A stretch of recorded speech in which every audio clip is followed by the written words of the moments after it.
Vamos ahora a hablar de otros temas. Está con nosotros esta tarde en nuestro estudio Damián Limón Salazar, Damián Salazar Limón, perdón por cambiarte el apellido, Damián. Él es abogado fiscalista. Nos vas a hablar, entre otras cosas, de esta inquietud que ha surgido a partir de la revelación de esta investigación denominada los papeles de Panamá o los Panama Papers, sobre qué son estas empresas de offshore. ¿Cuál es el nombre en español?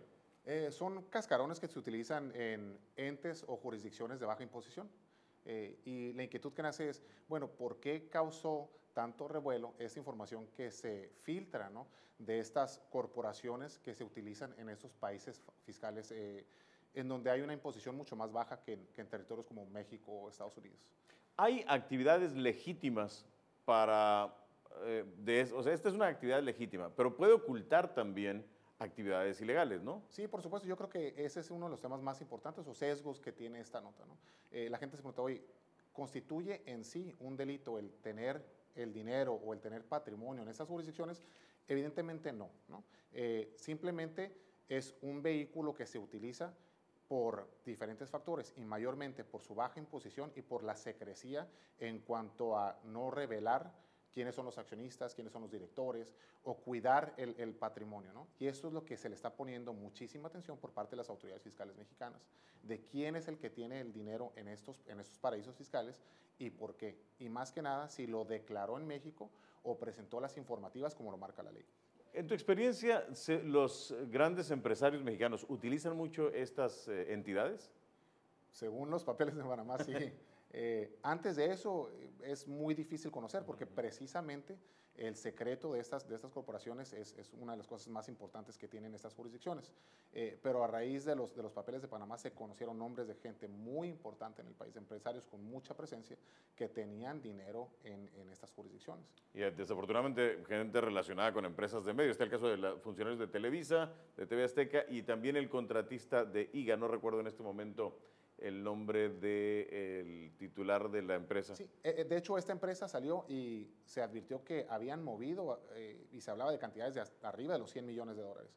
Entonces es evidente que estos paraísos fiscales son utilizados para, a lo mejor no precisamente cometer algún delito, sí para de alguna manera ocultar o beneficiarse de las legislaciones domésticas que moldean sus situaciones impositivas y sus leyes corporativas para beneficiar a este tipo de dinero. ¿Reveló algo para ti en tu especialidad del derecho fiscal? Esta investigación, más allá de los nombres que causaron espectacularidad, o sea, ¿nos dice esto que hay más gente de la que pensábamos anteriormente? Definitivamente sí.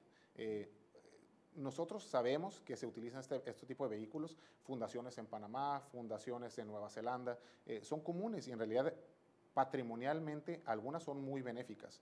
Si lo ves como una planeación patrimonial, de punto de vista fiscal, hay que recordar que en México tú tienes que declarar todos los impuestos que recibas en el mundo, ¿no? El problema es que si estás utilizando estos vehículos para evadir impuestos en México, ahí sí es donde el SAT y obviamente la población está preocupada. ¿El régimen, el marco legal está preparado para lidiar contra estos casos? O sea, ¿está tipificado en qué delito estarían incurriendo y hay forma de evadirlo con estas entidades? No, el delito está tipificado. Ajá. Aquí lo que se le complica a las autoridades es el obtener información de estas jurisdicciones.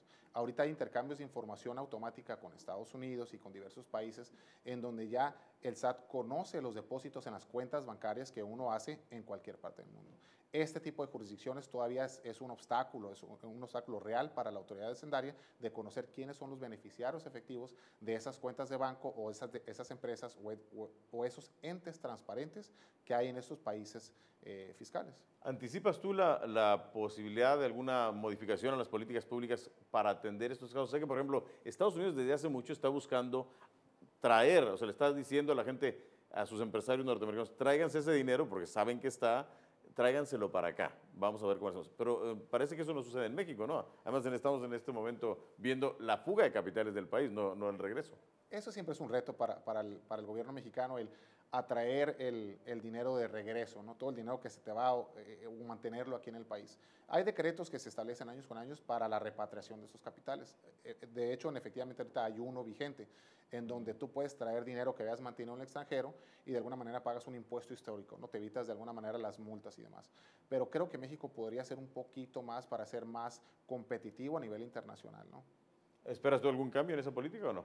Esperemos que sí. Definitivamente es algo que llamó mucho la atención al SAT y creo que va a generar un parteaguas de aquí en adelante en cómo se maneja la información. ¿Ves algo en concreto que vaya hacia allá, más allá de la respuesta para cubrir cara, por así decirlo de manera? Actos de fiscalización. Actos de fiscalización. Va a empezar a revisar cuentas de banco, va a empezar a revisar declaraciones informativas que todos esos empresarios a través de sus empresas debieron de presentar. Y a raíz de eso va a empezar a integrar todos los expedientes para las visitas. Muy bien, pues estaremos muy pendientes. A ver si después hablamos para ver cuánto lograron regresar, si es que encontraron alguna ilegalidad, porque como tú bien dices, esto puede ser totalmente legítimo, ¿no? Gracias por la invitación, claro que sí. Gracias. Es Damián Salazar Limón, experto en asuntos fiscales, abogado fiscalista.